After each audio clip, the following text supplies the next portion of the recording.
Bismillahirrahmanirrahim. Assalamualaikum warahmatullahi wabarakatuh. Di sini kami dari kelompok 9 akan mempresentasikan robotika dari segi mapping atau peta. Nama dengan kelompok bernama Muhammad Imam Santoso dengan NIM 19030152337.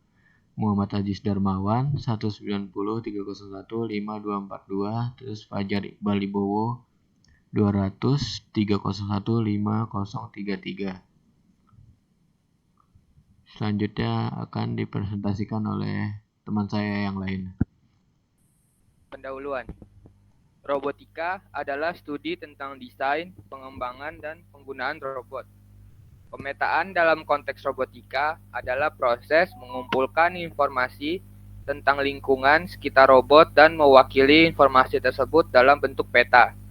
Tujuan dan konteks elemen of robotik berbasis mapping dengan tujuan adalah memberikan pemahaman tentang sensor pemetaan, algoritma pemetaan, representasi peta, aplikasi pemetaan, serta tantangan dan perkembangan terkini dalam pemetaan robotika.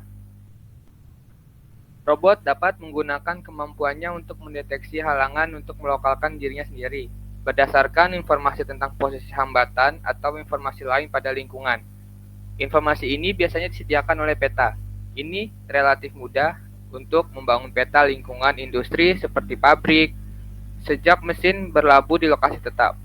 Peta kurang relevan untuk penyedot debu robotik, karena pabrikan tidak dapat menyiapkan peta apartemen setiap pelanggan. Selain itu, robot akan selalu sulit digunakan jika pelanggan harus membuatnya pada apartemen mereka dan mengubahnya setiap kali perabot dipindahkan. Dia tak perlu dikatakan bahwa tidak mungkin untuk membangun terlebih dahulu peta yang tidak dapat diakses lokasi seperti dasar laut. Untuk membangun peta, membutuhkan lokalisasi agar robot mengetahui lokasinya. Tetapi, lokalisasi membutuhkan peta untuk mengatasi masalah ayam dan telur ini. Robot menggunakan algoritma lokalisasi dan pemetaan simultan atau SLAM. Untuk melakukan SLAM, robot menggunakan informasi yang diketahui valid bahkan di bagian lingkungan yang belum dijelajahi, menyempurnakan informasi selama eksplorasi. Selanjutnya dibaca oleh teman saya. Selanjutnya, inilah yang dilakukan manusia untuk membuat peta geografis.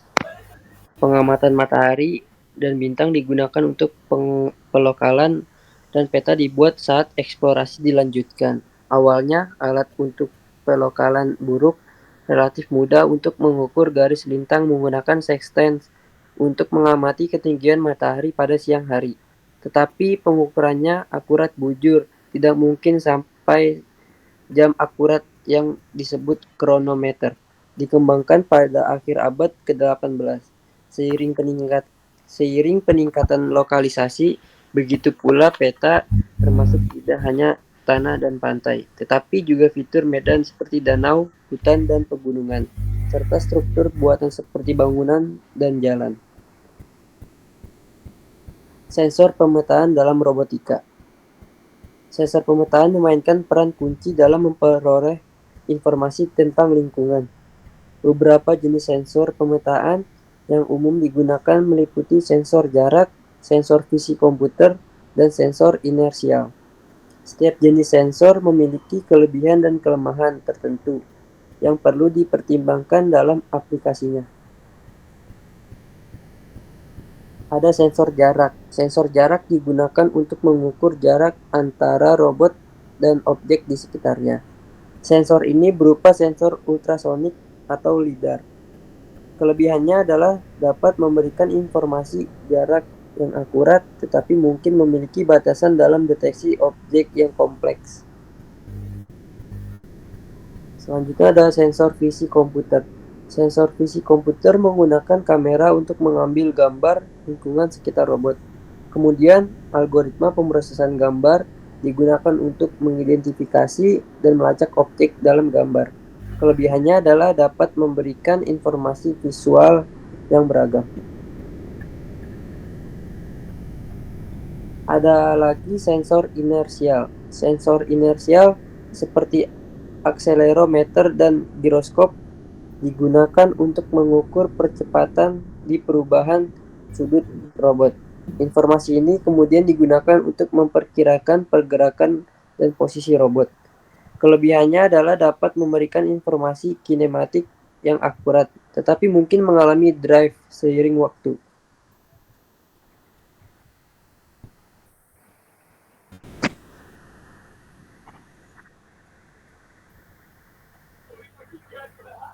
Ada lagi di sini ada algoritma pemetaan dalam robotika.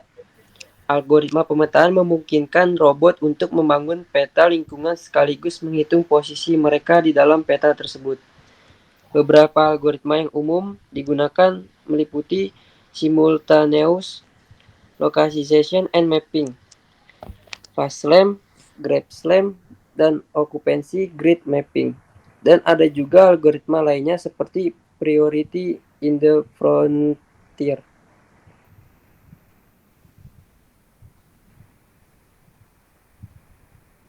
Di sini ada gambar real environment dan map and position. SLAM adalah algoritma yang digunakan untuk memperkirakan posisi robot dan membangun peta lingkungan secara simultan. Algoritma ini bekerja dengan memanfaatkan data sensor dan menggabungkannya dengan informasi gerakan robot.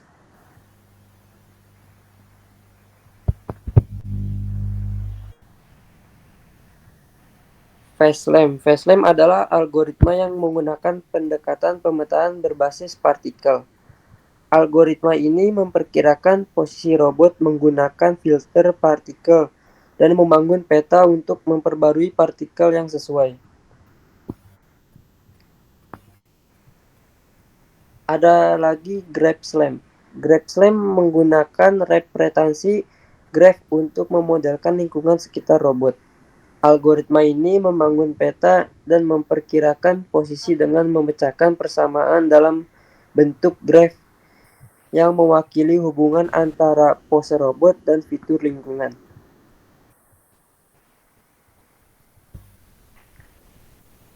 Ada lagi occupancy grid mapping. Occupancy grid mapping membagi ruang lingkungan menjadi sel-sel yang saling terkait. Setiap sel merepresentasikan tingkat kepadatan atau ketidakpastian keberadaan objek dalam sel tersebut. Algoritma ini memperbarui grid berdasarkan data sensor untuk membangun peta. Selanjutnya akan dibacakan oleh saudara yang lain. Oke. Di sini ada priority in the frontier. Algoritma ini yang digunakan dalam pemetaan untuk menentukan titik frontier yang belum dieksplorasi dalam lingkungan. Terus pentingnya penggunaan prioritas dalam algoritma frontier ini memungkinkan robot untuk memiliki titik frontier yang lebih relevan atau penting berdasarkan kriteria tertentu. Keuntungan dalam penggunaan prioritas dalam algoritma frontier ini termasuk efisiensi eksplorasi, peningkatan kualitas pemetaan, dan penyesuaian prioritas berdasarkan kebutuhan robot. Perbandingan algoritma pemetaan.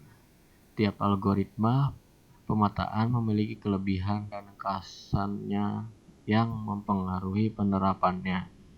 Beberapa faktor yang dapat diperbandingkan antara algoritma pemetaan adalah akurasi, kecepatan, stabilitas, dan kebutuhan komputasi.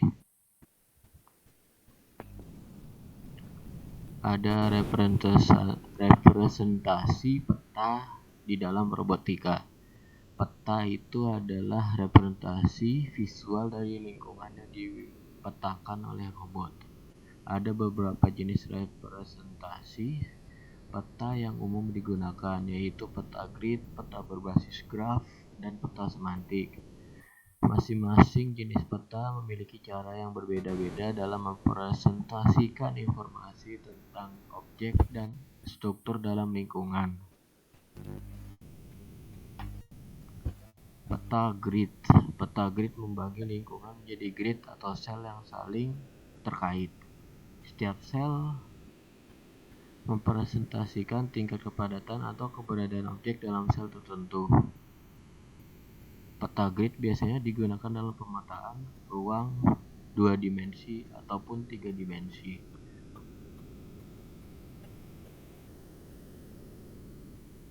Peta berbasis graf.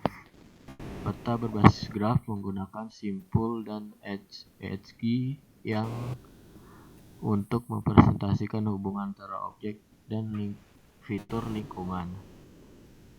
Graf ini dapat digunakan untuk mempresentasikan informasi topologi atau struktur ruang dalam lingkungan. Selanjutnya ada peta semantik. Peta semantik melibatkan pemetaan objek dengan informasi semantik atau makna. Peta ini menyangkut informasi tentang jenis objek, hubungan antara objek, atau atribut lain yang relevan. Selanjutnya akan dibacakan oleh teman saya. Pengelolaan peta dan integrasi data sensor. Peta dalam robotika perlu dikelola dan diperbarui sesuai dengan perubahan lingkungan. Selain itu, integrasi data sensor aktual menjadi penting untuk memperbarui peta dengan informasi terkini. Integrasi data sensor memungkinkan pembaruan peta secara real-time. Formasi algoritma SLAM. Algoritma SLAM yang menemukan posisi yang peta persepsinya paling dekat dengan peta persepsi yang diperoleh dari data sensor. Robot dilokalkan ke posisi ini, dan peta diperbarui ke apa yang dirasakan posisi ini. Algoritma SLAM memainkan peran kunci dalam pengembangan robotika otonom, navigasi kendaraan tanpa pengemudi, dan aplikasi lainnya yang melibatkan pemeta. Integrasi data sensor memungkinkan pembaruan peta secara real-time. Aplikasi pemetaan dalam robotika. Pemetaan memiliki berbagai aplikasi dalam robotika. Salah satunya adalah navigasi dan eksplorasi otonom, di mana pemetaan digunakan untuk memungkinkan robot bergerak secara mandiri dan menghindari hambatan.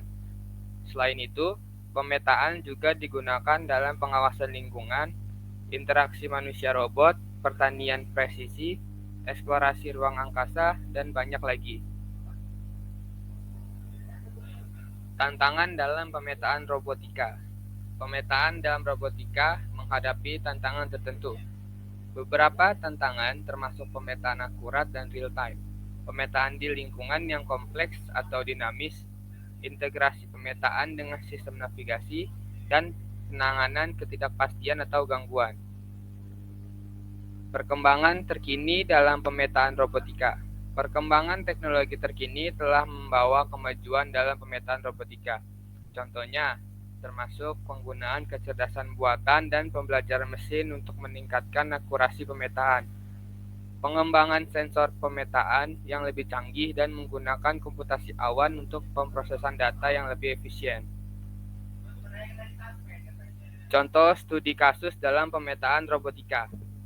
Yang pertama sini ada studi kasus robot pemeta. Sebagai studi kasus, mari kita lihat robot pemeta yang dapat digunakan dalam lingkungan bawah air. Robot ini dilengkapi dengan sensor pemetaan dan algoritma pemetaan yang mampu membangun peta lingkungan bawah air secara akurat. Ini ada peta diskrit dan berkelanjutan. Peta grafis yang dicetak di atas kertas atau lebih umum lagi ditampilkan di komputer dan smartphone. Robot bagaimanapun membutuhkan non-visual representasi peta yang dapat disimpan dalam memorinya. Ada dua teknik untuk menyimpan peta. Yang pertama peta diskrit atau juga disebut peta kisi, dan yang kedua ada peta kontinu. Selanjutnya akan dibacakan oleh teman saya. Di sini ada gambar 9.1a menunjukkan peta grid 8x8 dengan objek segitiga. Lokasi dari objek disimpan sebagai daftar koordinat dari setiap sel grid yang dicakup oleh objek. Objek pada gambar ini terdiri dari sel-sel pada 5,3, 5,4, 5,5, 4,5, 5,6, 4,6, dan 3,6. Setelah itu di sampingnya ada gambar 9.1b menunjukkan peta kontinu dari objek yang sama. Alih-alih menyimpan posisi objek, koordinat posisi batas disimpan. A yaitu 6,3, yang B itu 3,7, yang C 6,7. Peta distrik tidak terlalu akurat, sulit untuk mengenali objek pada gambar 9.1a sebagai sebuah segitiga. Untuk meningkatkan akurasi, kisi yang lebih halus harus digunakan 16 kali 16 atau bahkan 256 kali 256. Tentu saja seiringnya bertambah jumlah titik kisi, ukuran memori juga harus bertambah robot. Selain itu, komputer yang lebih bertenaga harus digunakan untuk memproses jaringan.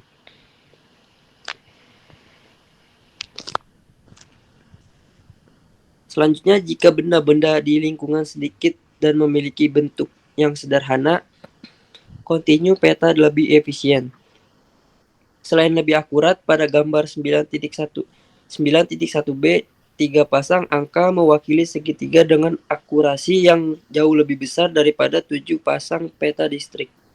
Selain itu, mudah untuk menghitung apakah suatu titik ada di objek atau tidak menggunakan geometri analitik.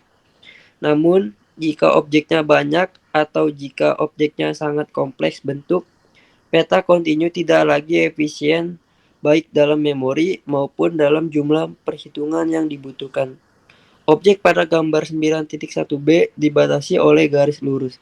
Tetapi jika batas dijelaskan oleh kurva orde tinggi, perhitungan akan menjadi sulit. Pertimbangan peta dengan 32 objek berukuran 1 tidak ada yang saling bersentuhan. Peta distrik akan memiliki 32 koordinat, sedangkan peta lanjutan harus memiliki 32 koordinat menyimpan koordinat keempat sudut setiap objek. Isi sel dari peta kotak. Peta geografis menggunakan notasi konvensional untuk menggambarkan lingkungan. Warna yang digunakan itu hijau untuk hutan, biru untuk danau, merah untuk jalan raya.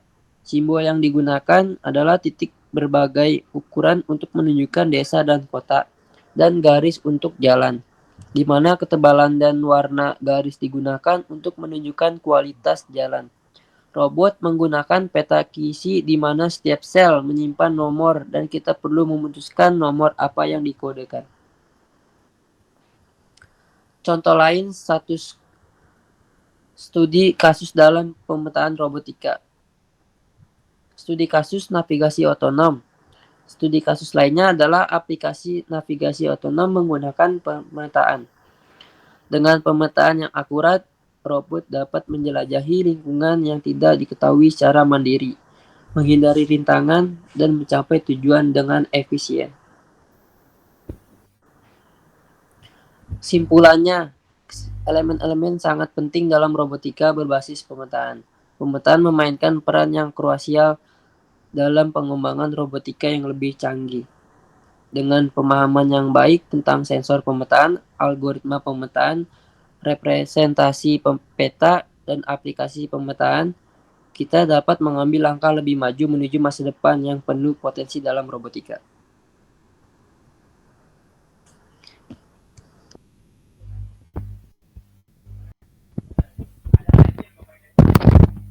Ya, sekian dari presentasi kelompok 9. Kurang lebihnya mohon maaf. Wassalamualaikum warahmatullahi wabarakatuh. Waalaikumsalam warahmatullahi wabarakatuh.